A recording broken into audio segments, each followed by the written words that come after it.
You have to uplift yourself, nobody will come. So take care of everything that comes in your way. Failures will teach you more lessons than your success in business. Only we must be ready to take failures in the right sense. How happily we can do our job makes us whether we will be successful or failures. Hey, you are listening to Dream 100 Business Show podcast with Savita Husamane. In today's podcast, we dive into the timeless teachings of the Bhagavad Gita, which literally means a song of the divine. Bhagavad Gita is a sacred scripture which is revered by many, but it is often perceived as difficult and complex. In a world where leaders like British Prime Minister Mr. Rishi Sunak took his oath on Bhagavad Gita, and Indian Prime Minister Mr. Narendra Modi urges Indian youth to read Bhagavad Gita, saying that it is a practical guide for life. Most of us get inspired and attempt to read Bhagavad Gita on our own, but we do not go very far, right? Reasons are many. Some of us even think that it is a Sanskrit scripture and do not even start. Few of us fail to understand the deeper insights and we give it up. And some of us follow different paths of spirituality and feel that Bhagavad Gita is a religious scripture which is meant for the Hindu community only and not for other spiritual seekers.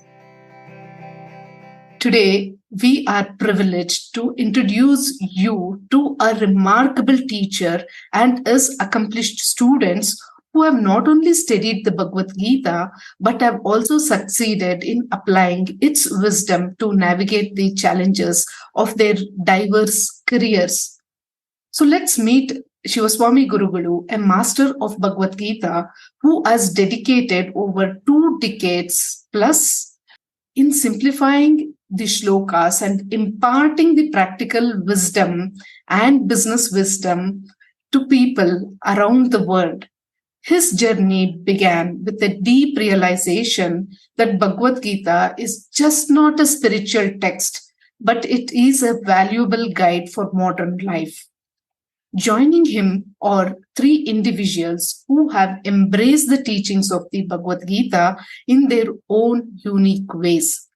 We have with us SujathaRamesh, a seasoned advocate with 25 years of legal experience in the Hon'ble High Court of Karnataka.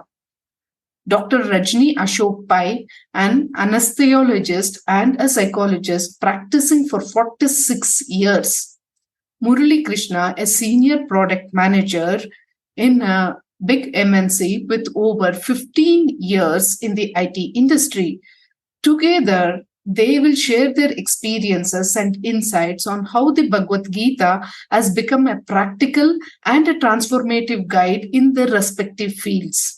So whether you are from any profession, be it a lawyer, a healthcare professional, an IT expert, a businessman, you will discover how the timeless wisdom of Bhagavad Gita can enrich your day-to-day life and reduce your work-life stress and help you to overcome the challenges of this fast-paced world. So now let's get ready to embark on a journey of self-discovery and practical wisdom as we explore how Bhagavad Gita can seamlessly integrate into our daily lives. So on that note, I welcome all of you to Dream 100 Business Show podcast that bridges the gap today between ancient philosophy and modern success. So without any ado, let's dive in. A very warm welcome to each one of you. We are truly blessed to have Shivaswamy Gurugalu with us today. Let's deep dive into this conversation and see how they have implemented Bhagavad Gita in their daily lives and how we can take insights and start implementing Bhagavad Gita in our lives as well. So with this, I welcome each one of you. Namaste, Shivaswamy Gurugalu. Namaste, namaste. The first and foremost question I would like to start here with is with Shivaswamy Gurugalu. We all know that all of us want to attain success in our lives. At each stage of our life, success means differently to different people. But how can we be successful in every sphere of our lives? Thank you, Sarita. It's a very interesting thing to notice that Bhagavad Gita is for all, taught by a Jagat Guru, Sri Krishna, who teaches all people how to lead their life. First of all, he wants us to recognize our abilities, Swadharma. So, Swadharma makes us become successful in our profession. If we venture into somebody else's profession without having perfect attitude in that, definitely it's going to be a failure. So, Krishna says, recognize your Swadharma, recognize your ability. Whatever profession you can do for your capacity and your ability, take it up and be a successful man in the field you are in. It applies to a great corporate sector man who has started a new business, and it also applies to a peon who is doing his job in an office. How happily we can do our job makes us whether we will be successful or failures. Amazing. So, in this concept, when you say that how happily we can do our jobs, be it success or failure, I would like to just pose this question to your student, Mrs. SujathaRamesh, who is a practicing advocate. So, here, success for you means winning cases for your clients, of course. Can you tell us an insight where you would have failed to win for your client, and how did you handle this kind of failure personally also? Yes, Savita, thank you for the question. Success in my profession, success is always measured by winning the case. But failure always means it is not a good sign for an advocate. But as you said, how I faced it, yes, I faced it in the very beginning of my profession. 4 years I worked as a junior lawyer with one senior lawyer, and profession seemed very lucrative, nice. And then I started my independent practice, and my first case which I got was a rejected case. Nobody was willing to take it up. It was a case of a defense personnel who was retired because of some injury to his leg, and he got some compensation about which he was not happy. But as per the law, he was not supposed to get more. It was not a winning case, so every lawyer refused it. My friend told me take it as a challenge. Because it was a personal case, I got emotionally attached to the case, which is not a good sign. But it is the beginning of my career, and it is natural for every junior to get attached to the case. According to me, I have put in my best, and it was a prestigious case because it was presented before the Honorable High Court of Karnataka. And I lost the case in the first attempt itself. And it was such a huge disappointment. I felt I'm not cut out for this profession, and I came with so much of disappointment back to the house. And I told my husband, I'm quitting. I cannot go forward because as a junior, I was very successful. But as an independent lawyer, I have lost my very first case. And one question he asked me, are you a loser? You're not a loser. You have to fight back. And then my journey began with the roller coaster ride with lots of ups and downs. It was not smooth. I felt at that time God was very kind to me, and I got a lot of advice from my family, my friends in the profession, and everything. And my life moved on in profession. I was pretty successful.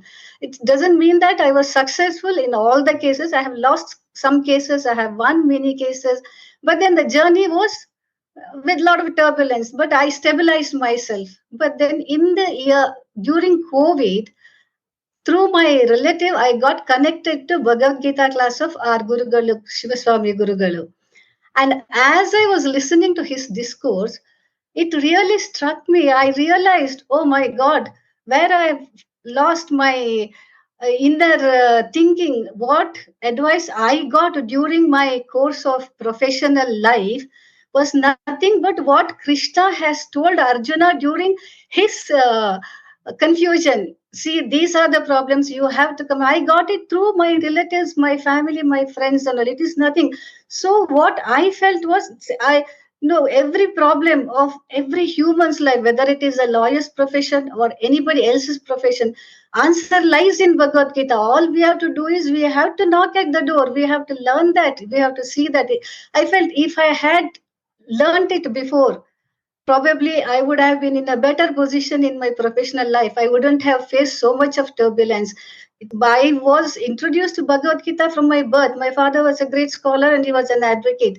But then when I started my profession, I had no time to read Bhagavad Gita. Then I made an agreement with Krishna. I said, at the age of 60, I will come back to you. And he ensured that at the age of 60, I was at Gurugalu's doorstep, listening to his discourse. So what I realized, I might have left Krishna, but he didn't leave me. Wow. But he taught me a lesson. I went through some turbulence in life, but he did help me, and I could relate to every advice through Gurugalu discourse. And what I say is, everybody should read and understand Bhagavad Gita at an early age, which will help them to build their confidence.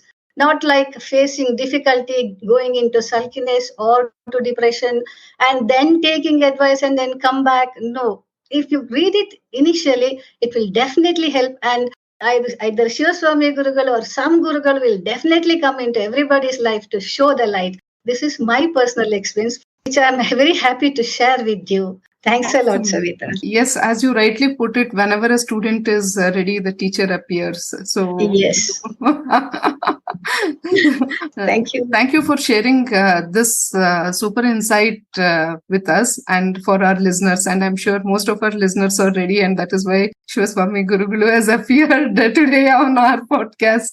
So on that note, I would like to bring in Dr. Rajni Pai as well into this conversation to understand, like as Gurugalu was saying about success, how happily you treat both the success and failure.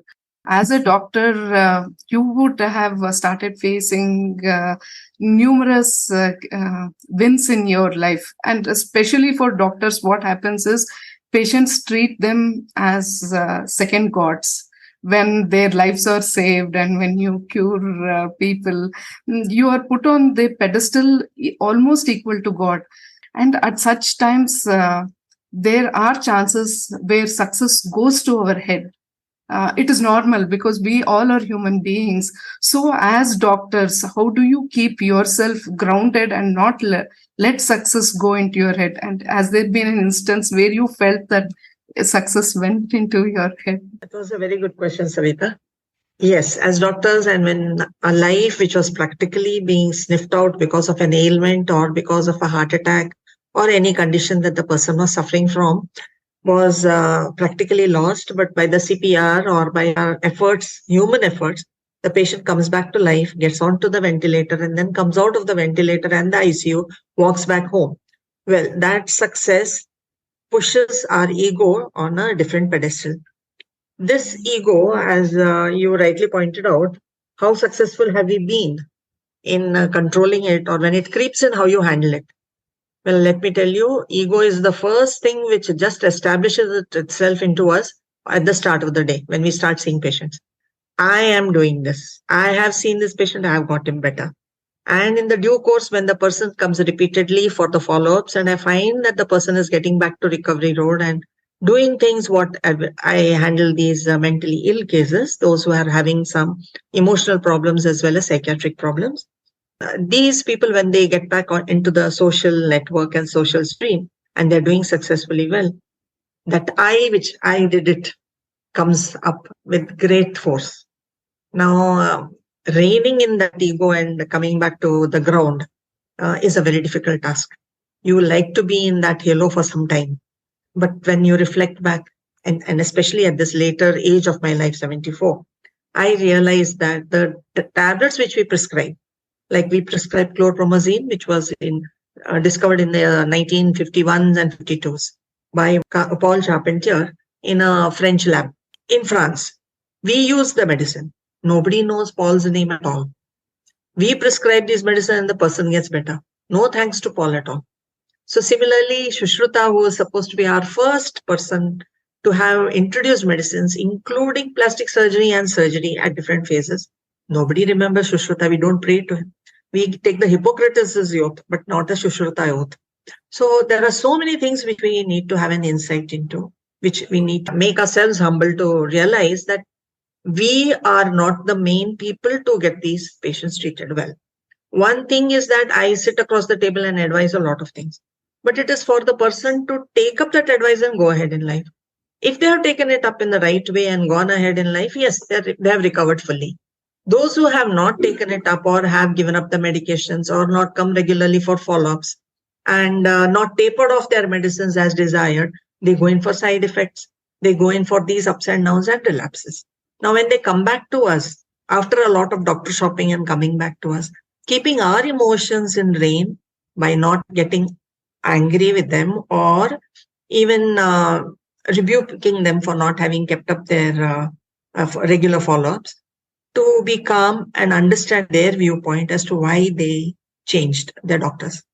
It is any human being's weakness when somebody says that, see, you don't have to take all this. You can go to the paramedical forces like Jyotishi. You can go to an astrologer, get things done, do some pujas and get out of this problem. For the person who is suffering and his immediate relatives, it is just the end point which is required. You get better, yes, you will take that. Even I would have done it. So you pray to a particular God and you get a particular relief. Yes, do it. But with all this, what we tell them in our chambers is, you pray to any God, you eat any type of food, you do anything, but don't give up the medicines because they take you along these course. In the next 2 years for any other psychiatric problems, and for epileptics, a 5-year course, you are totally out of the ailment. That much amount of science advancement has come through. And a human being can proudly say that we have got control over the whole ailment. But relapses are totally unavoidable. And when a person comes back with a relapse, the relatives are also in distress and we are also in distress. So our ego is never under rein at any point of time. It just creeps in at every point. But today, I can say definitely when I start my day in the morning, it is with total surrender to God, which Gurugalu has told us. You better start your day, 7 shloka of chapter 2. Karpanya dosha pata swabhava. When Arjuna totally surrenders to Krishna, it is then that Krishna takes him along this path. So today morning, as soon as I get up, I surrender myself to God. Please give me the right thoughts for the right patient at the right time, to prescribe the right things and guide him in the right way with whatever problems he has. And previously, the last prayer would be at the end of the day. But now, no. After every patient, as soon as he walks out of the chambers, I say a silent prayer. God, please look after him. I'm just an instrument in your hands to dole out whatever has been my profession. And as Gurugalu just said, Swadharma is the first thing which you need to attend to. My dharma is to sit in the morning in my chambers, look at the patients, see them, go for my regular rounds and advise them what is required, and then make a slow exit, letting God do the rest. So this amount of ahankara which had gone to its peak has come down to its level. I feel really humble that I can do this. And main is the example of Gurugalu in front of our eyes. Gurugalu is in Grahasthashram, looking after his family, his wife, his children, and his grandchildren. And at no point of time has asked us to renounce our day-to-day activities and go to the Himalayas and sit and pray and do tapas. No. Even about the food, the way Gurugalu explains in the Bhagavad Gita, well, so many times I've gone on a guilt trip as to what I've eaten and done. This guilt trip also has come down. And I'm at peace with myself and I'm very much calmer now. So all my prayers to Gurugalu to lead me further every day. And as I have already told you before in my conversation with you, my only remorse is being in Shimoga, I was not able to meet Gurugalu till 21. After 21, I tried to make best use of the time. And I hope I will be able to make all the use when Gurugalu is in Bangalore. And when he comes to Shimoga as well. Thank you so much for this opportunity. Awesome. One thing, Savita, I would like to tell. The problems that we have got of three nature. They could be physical problems. They must be attended with the physical remedies. There could be mental problems. They are to be attended by psychiatry and other mental associated people. There could also be a problem which is spiritual. Spirituality will make a man wonderfully composed. As Rajini Pai just said, it will keep a man relaxed. Because, as she said, we have a trust in a great cosmic consciousness which can guide me if I surrender. She said the seventh shloka of Bhagavad Gita, this shloka is like this. Karpanya doshopahata swabhavaha pruchami tvam dharma sammoda chetaha yatreyasa nishitam bruhitan me shishyasteham shadimam tvam prapannam. He first went on telling this problem will arise if I fight, I have to kill these people, they are all great, and so on and so forth. Ultimately realizes there could be some other remedy in Sri Krishna. He says to him, then he says, I am not in a position to understand because I am in a tension. Please guide me. I accept you as my guru. Advise me, he says. Only then Krishna gets a right to advise Arjuna. So far also the people, if they think there could be a spiritual solution for their problem or for maintaining themselves, they ought to come to Bhagavad Gita. Awesome. You mean to say the quality of acceptance has to start first and then surrendering slowly starts happening. Though physically at a conscious level, we might tell that we have surrendered, but to actually surrender from your inner being is also a process. And that is where external guidance is very much required, I feel. Awesome. So here, coming back to our talk on are we actually leading our lives happily even when we are put in challenging situations, like as you were telling, when we are in confusion, we are not able to make decisions. Our tensions and other things take over and we start making illogical decisions. Though things are quite clear at the moment, we are not able to look at it. So here in this context of a discussion, I would like to bring in Murali Krishna, who is a senior product manager and who's been handling teams in various corporate sectors. So handling teams is a challenge by itself because people come from different backgrounds and they carry different kinds of emotional baggages. And when they come to work, they put all these baggages in a different form, which starts showing in work. So would you please throw some light? As I understand, you are one of the oldest students of Gurugalu who has been implementing Bhagavad Gita in your practical day-to-day life for a very long period of time. Having imbibed these qualities of Bhagavad Gita, how do you think you are able to face the challenges and bring the teams into harmony, which is a challenge by itself? I think the key is when you use the word harmony or harmoniously. How can you solve the conflicts and bring it? Conflicts or point of friction do happen every day, everywhere, and that's a part of life. And so it does happen at workplace as well. But then resolving them in a very harmonious way, I think that is where the challenge. A couple of reasons that I've found over these years why conflicts do arise, and they would be varied depending on the situation, such as a communication gap, or one or all parties involved are not seeing each other's picture, or there's a loss of big picture. They're like very tunneled or very surgical focus. And oftentimes there's also a human ego that comes in, various reasons. The actual way you would solve the conflict, resolve the conflict, and bring them together would differ depending on each one of these situations.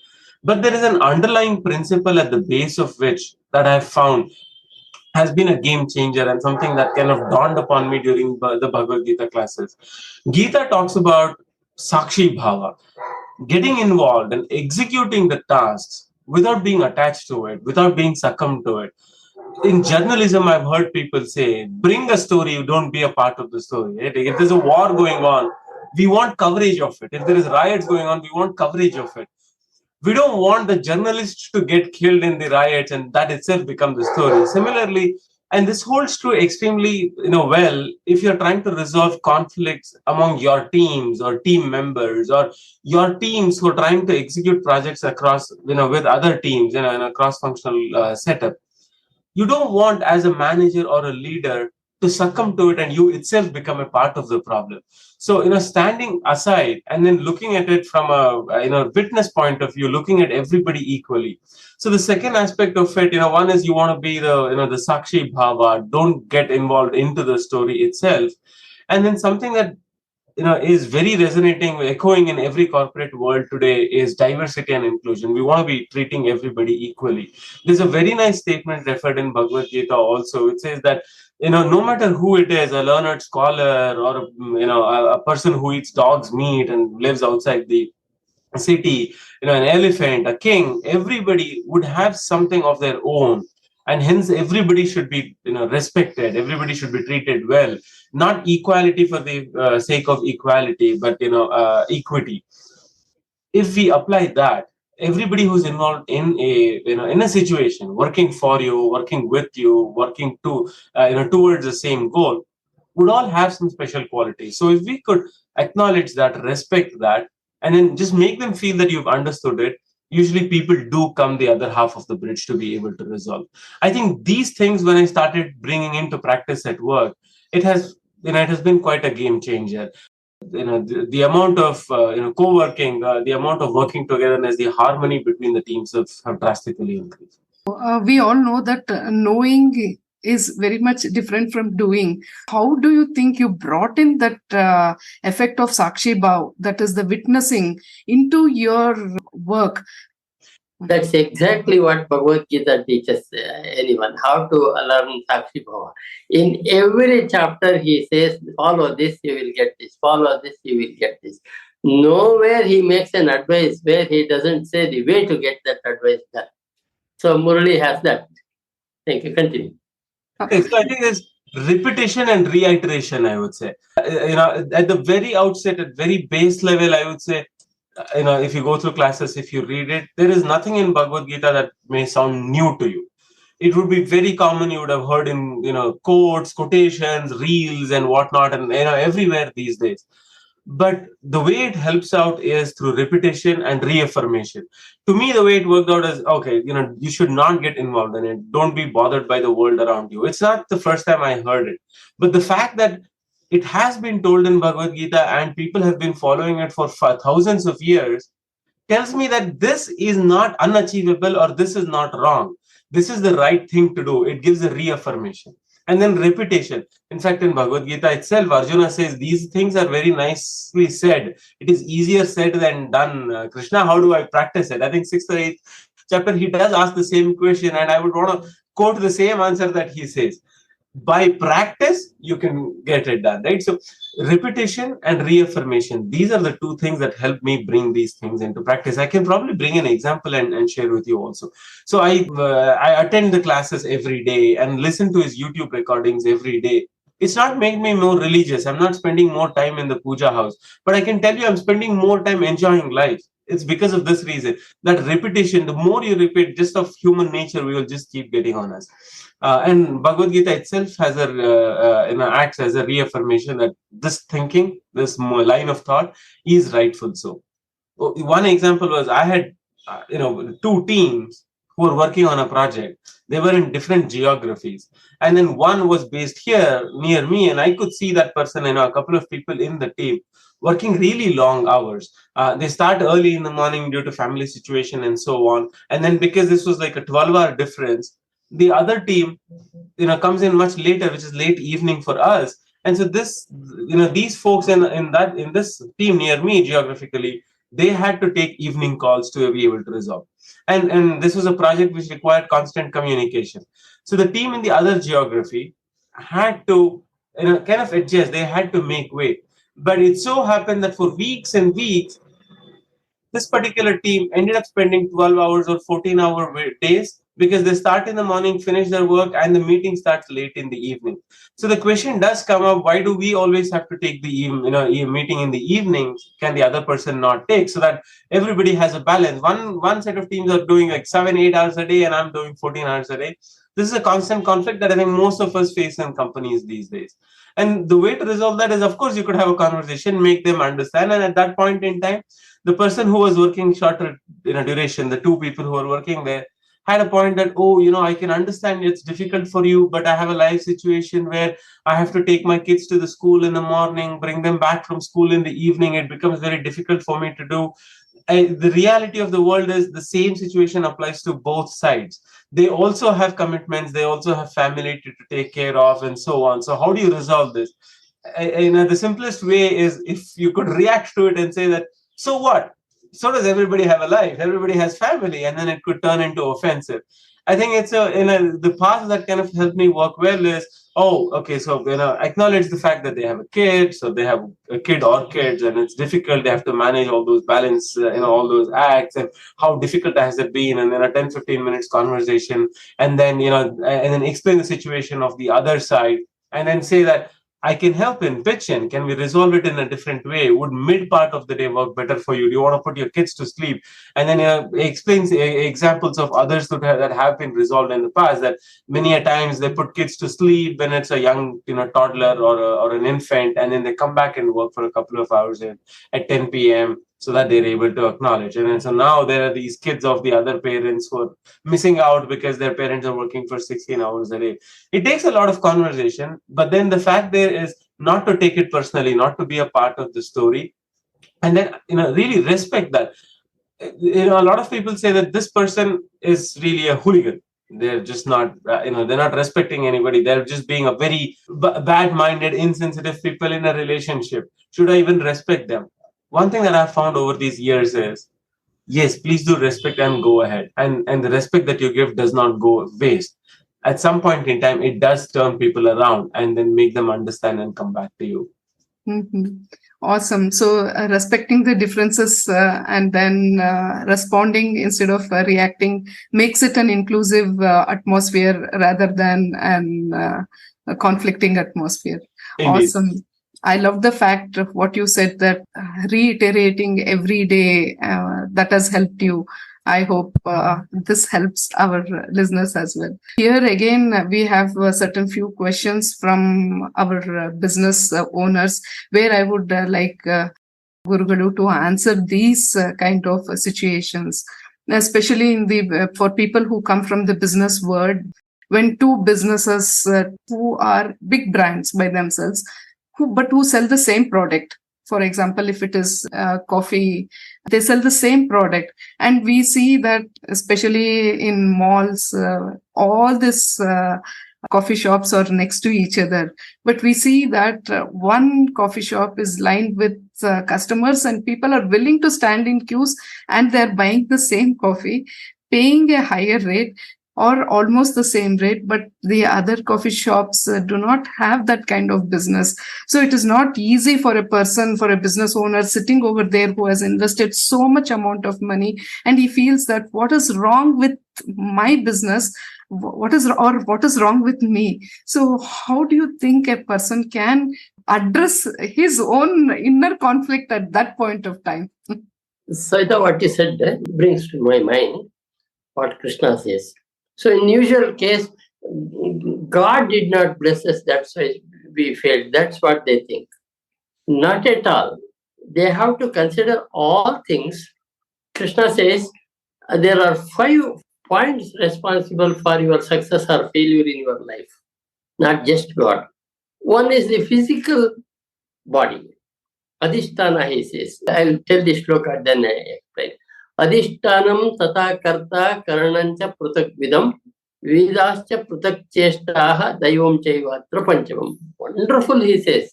This is said in Sankhya. Krishna says, Adhishtanam is the body. Supposing your hotel has everything, you make a bad man, a beggar with dirty smell, sit in front of it, and you don't recognize him. I can tell you a joke about it. A beggar was sitting in front of a man's hotel where people did not like to come into that place where he was smelling dirty. And the hotel owner was bright. I will give you 100 rupees each day. Sit in front of that hotel. So he went to the front hotel. This man got his job. So there are something. Adhisthana means physical appearance, physical ability. And the second one Krishna says is karta. How much will I have to do this? How much I can dedicate myself to do this? Adhisthana is physical body, karta is the willpower.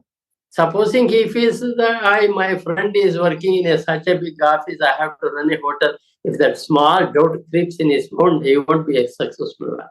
He must be proud of his hotel. That is karta, the willingness must be there. Karnancha pruthugvidaha. Beautifully Krishna says. Karna means our indriyas.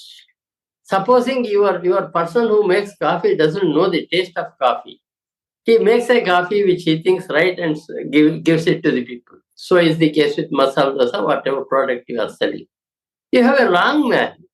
So if that is right, adhisthanam karnancha pruthagvidaha, that's it. He hasn't got the aptitude to find out which is the best thing that he can make. And then there are other things, vidasya pruthak chesta. External circumstances, where he did learn to make dosa or coffee or whatever he has learned, or where the owner has taken this guidance from, that is external situation. He has not been taught well, he may fail in that regard. And the last one happens to be God. That's what Krishna says. So if you fail, don't blame me first, look back to yourself. Do you have your body right? Mental situation right? Willpower right? External situations right? If all are right and one is, it could be one part. I give the example of students for whatever profession they have been doing. This example suits. Top ranking students have same IQ. But how is that a boy gets first rank? Every question everybody could answer, but there is one question which this particular boy could answer, so he gets the first place. There is also a divine grace in that. So if all 5 points are taken into perfect consideration, a man cannot fail in business. If it is only for business, anything could be a business. Say, for example, for a businessman, it is business making and selling and other things. For a spiritual leader, it is his business is to find out God. In all these angles, there are 5 events to be considered. That's what Krishna says. Awesome. Very beautifully you brought out those points of how a product has to be very good, and without knowing your product and without doing the market research, if you try to sell your product, it can bring in a lot of failures, which most of us tend to ignore because we think that we have pumped in a lot of money, the infrastructure is good, but there are different aspects to it as well. My next question. This has been a very practical situation. After 10 or 15 years of business, they attain a high level of success. And after that, banking on that success, what they do is they go and start expanding their business and start taking a lot of debts, because they are so much confident that success is going to follow them. And as they start taking financial resources and they pump into the new business or to the new expansion, and they start facing failure. At such point of time, they feel that I have all the capabilities and all the qualities of a successful person. And because of this huge financial debts, they try to find immediate solutions. And then people tell them, why don't you perform this puja, or why don't you go to this astrologer, or you haven't done this. Like as you were mentioning about the divine grace, they think only the divine grace is missing in them.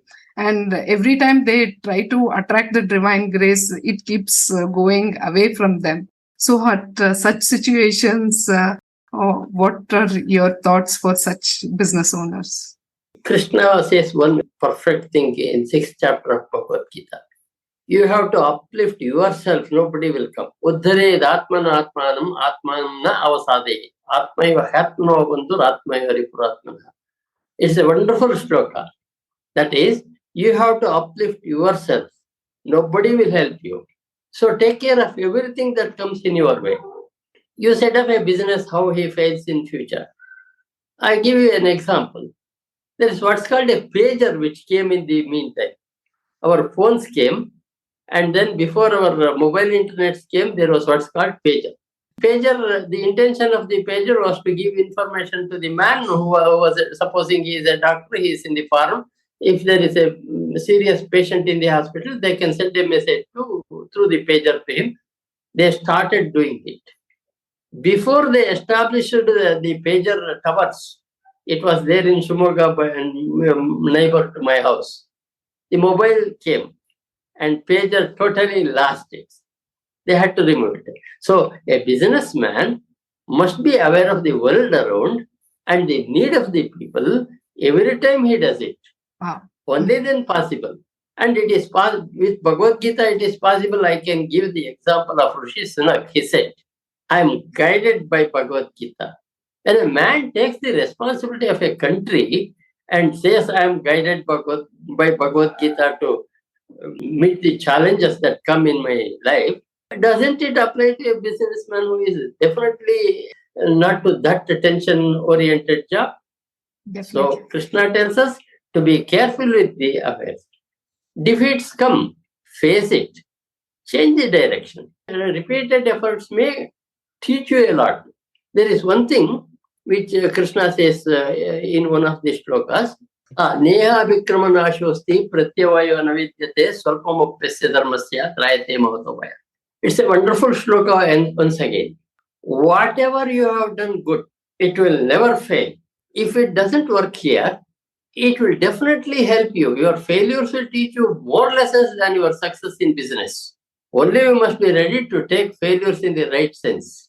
Wonderfully, he says to Arjuna, Hatova prapsasi swargam jitva bhokshase tasmad uttishta kaunteya yudhaya kutashya. You have to fight, there is no other go. If you die, you will go to Vir Swarga. If you win, you have a country to rule. In both the cases, you must not be worried. A business must have this concept. Unless he has this concept, he cannot be a successful businessman. We are almost coming to the end of this conversation. With artificial intelligence coming in, this generation has got access to all kinds of information instantaneously. The computer can be the best teacher because as soon as they put the question, they get their answers immediately.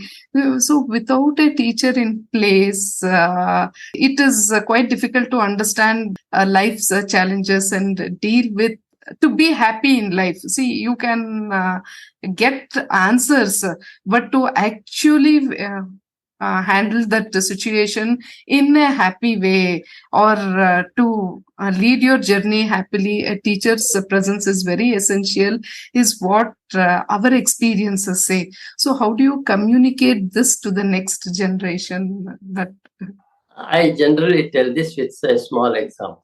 Bhagavad Gita is like vaccination which we can take. When I fail in my business, I cannot go back to find out what was there in Bhagavad Gita that is going to it after failure.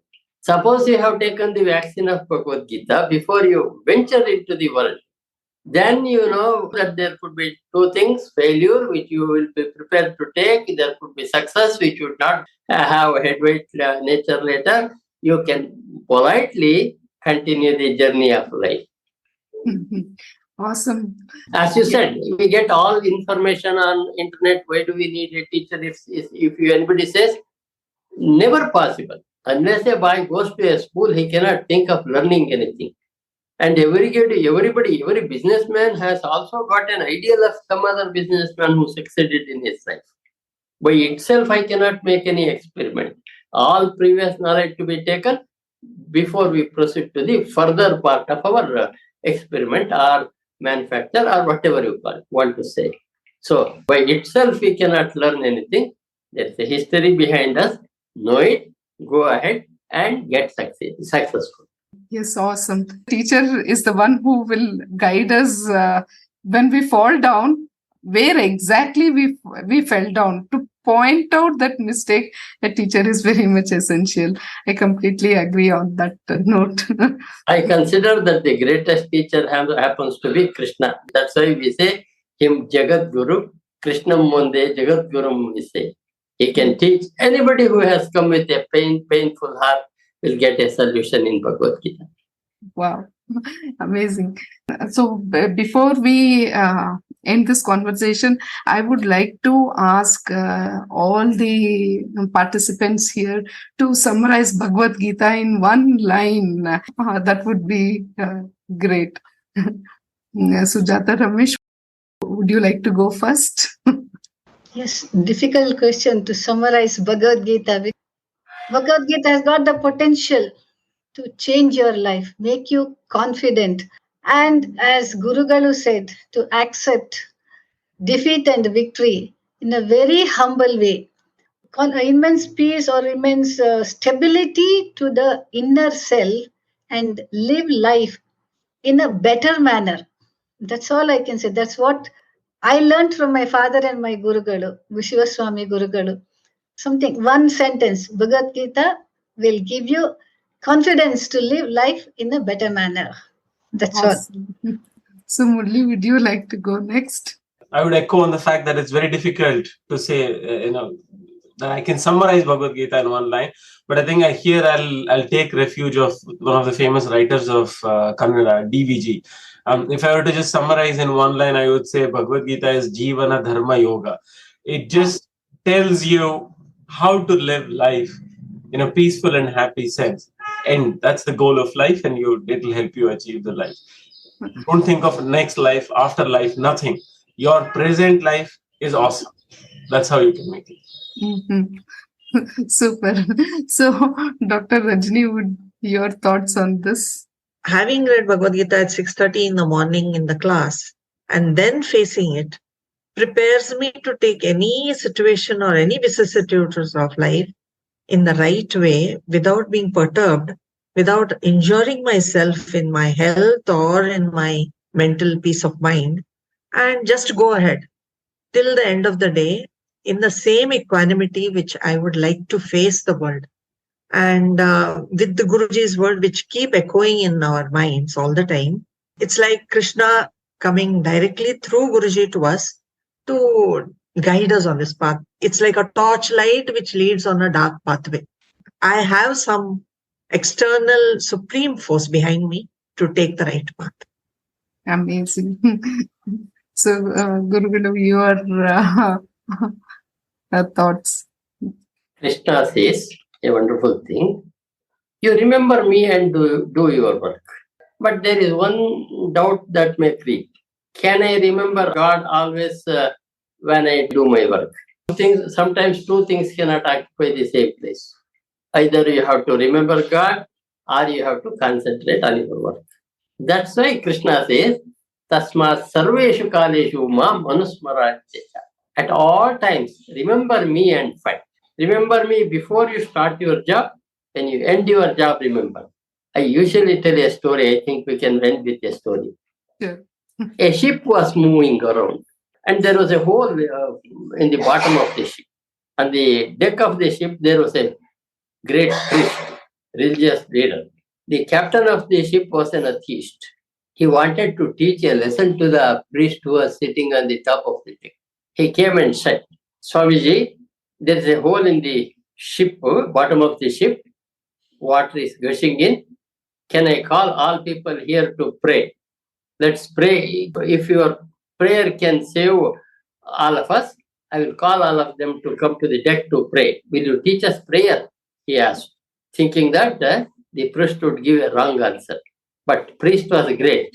Don't bring anybody here. You just pump and pray. Remember God, pump out the water you will drink. So that's what Krishna tells us. To remember him, fight your war. Thank you. Awesome. So on that note, so thank you so much. It was wonderful.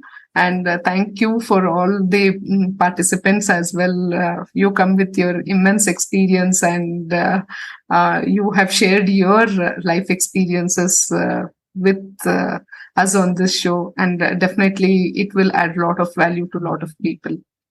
So thank you so much. I also thank all listeners. If Bhagavad Gita influences them, I am blessed. Thank you so much. Thank you all. Thank you, Savita. Thank you, Savita. No, Thank you. Thank you, Gurugale.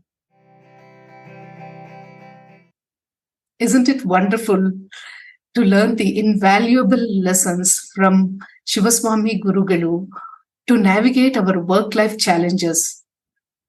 I express my immense gratitude and thank Shivaswamy Gurugalu and his students, SujathaRamesh, Dr. Rajni Pai, and Murli Krishna, for their patience, love, and sharing of their real-time experiences. A special mention to many other students who are behind the scenes and have contributed tirelessly and immensely to bring out this episode on this special day of Krishna Janmashtami. And the recording was done on the day of Ekadashi.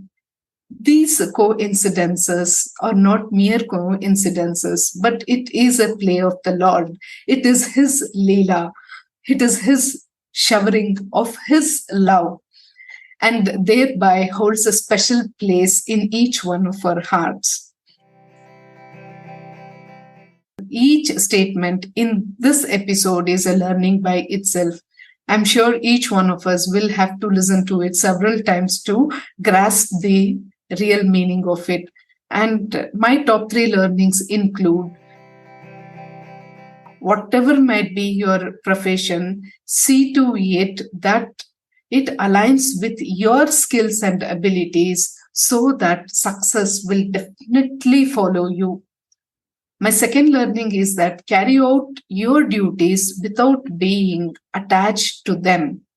My third learning is that show respect towards every person whom you encounter. And I would request each one of you to share your learnings. Here's a special announcement today. Share one implementable learning from this episode which you resonated to win a chance for a live interaction with Gurugalu in Bangalore, which includes a walk, a talk, and a delicious breakfast. And for out-of-town participants, we have a 15 minutes exclusive online one-to-one meeting to discuss work-life challenges. So don't miss out this unique learning opportunity and this networking experience. Do care to share this episode with your friends as well. The call to action now is rate and review the podcast on Spotify or on Apple Podcast and share your learning as quickly as possible. We are always waiting to hear from you, and thank you so much for being such a wonderful listener. Thank you.